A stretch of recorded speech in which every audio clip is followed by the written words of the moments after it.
What's up, dudes? It's going to be a bit of a low energy video, but I think it's an interesting topic and I think it might help you out. So stick around for an interesting hypothesis on, I don't like to use the term optimal, but what I am beginning to believe may be the optimal longevity, health span, routine. Just a hypothesis. I don't have studies to back this stuff up. It's just something that in the future I might actually flesh this out and turn it into something a bit more interesting, but we'll see.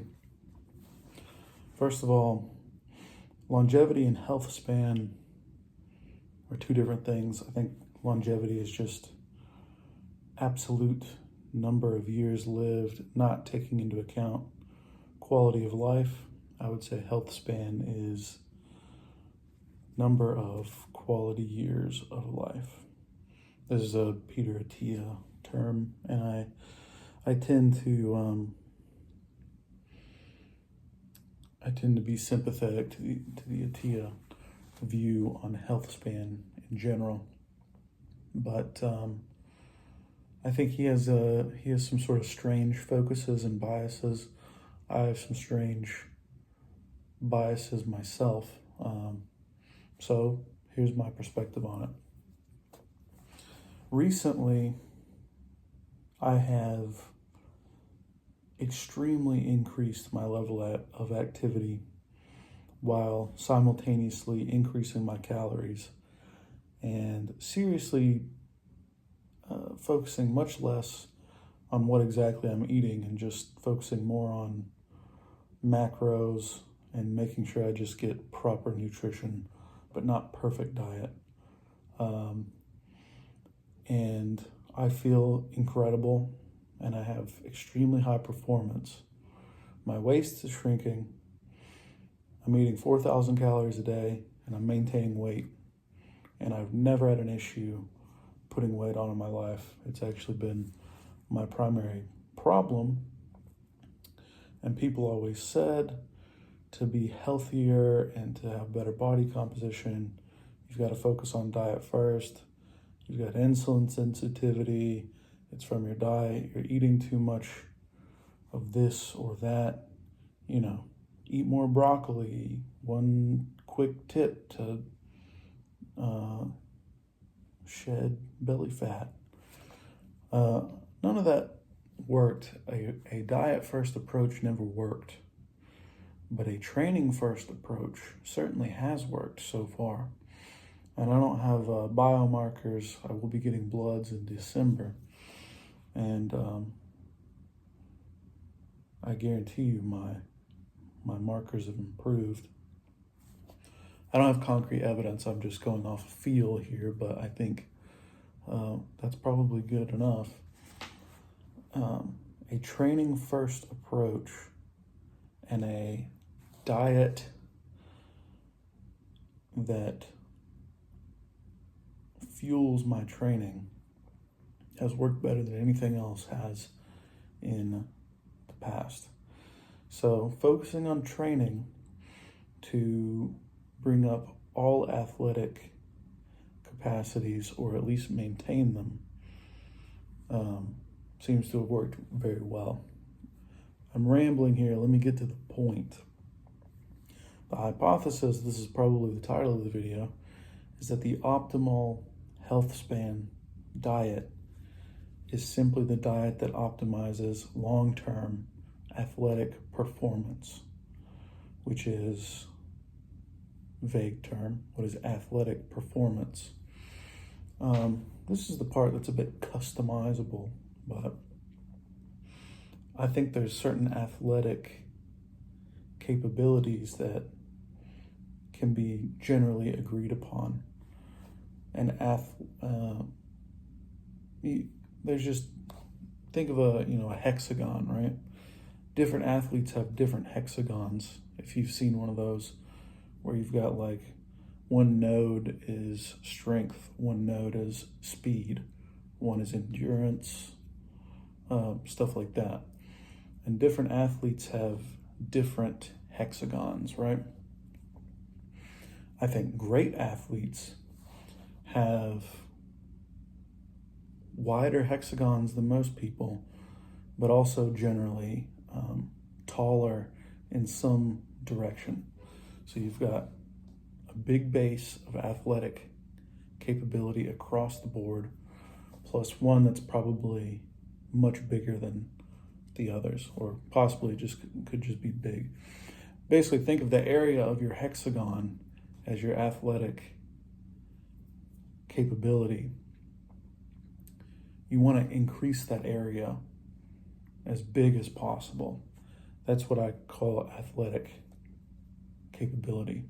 And I think it's impossible to maximize athletic capability in a single direction. So you don't have to worry too much about that.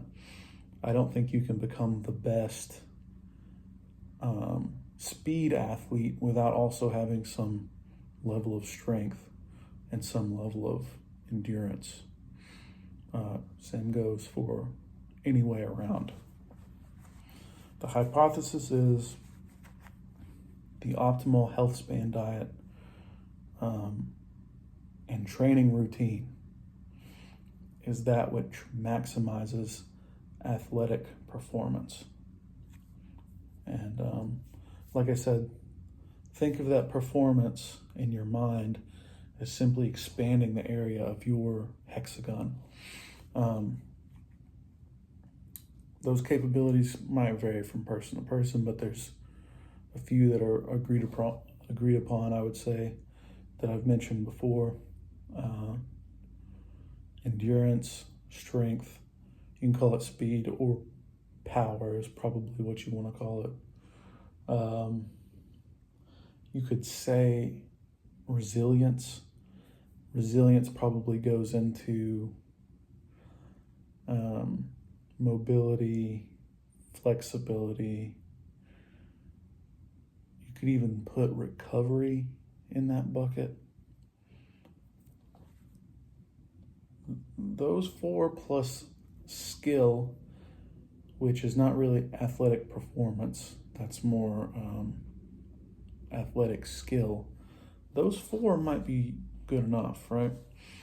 Do your strength training, do your cardiovascular training, do your power training through plyometrics, and that other, class of training, speed training, as well as mobility, recovery. I don't know what you call it, but like balance across muscles. I don't want to call it activation, but prehab, rehab. You know what I'm talking about. I seriously am starting to believe that diet really doesn't matter as much as people think. I definitely don't think it matters as much as raising the total area of that hexagon. Maybe it's a square actually, or listen, it's not a square, but a four-sided geometric object, which I can't remember the name of. Focus on that first and eat the diet that maximizes the area of that. And this video is going long. Probably no one's watching this, but imagine your thing here, right? You can only get that thing so big with a bad diet, or not enough calories, or too many calories, right? One of those things is not gonna, you won't maximize the area with a bad diet. You'll only get so far. Make an adjustment, right? Start counting your calories. It expands a little bit more. Start counting your macros. So start counting your protein. Make sure you're getting adequate carbohydrates. Maybe throw in hydration. It's a little bigger. Okay, then you're gonna have to seriously start working here. micronutrients, supplementation, meal timing, all the basic bro stuff. A little bit bigger. Then after all that, you can get into the stuff that everyone loves to talk about, which is grass-fed versus organic, category of diet, ketogenic versus animal-based versus vegan. That is the minutia. And you, once you've gotten it this big, it's not going to get that much bigger with that minutia. It only really matters if you are an elite athlete. And it only matters if you've maximized your potential up to that point. I believe your athletic performance can get very, very large before you ever need to worry about the minutia of diet. And I believe that you will be healthier by focusing on training than you will by focusing on diet alone. And I don't have evidence necessarily for that. I don't have studies. But just think about it logically. Who's healthier? The vegan who doesn't train, or the 60-year-old marathon runner who eats to fuel his performance? I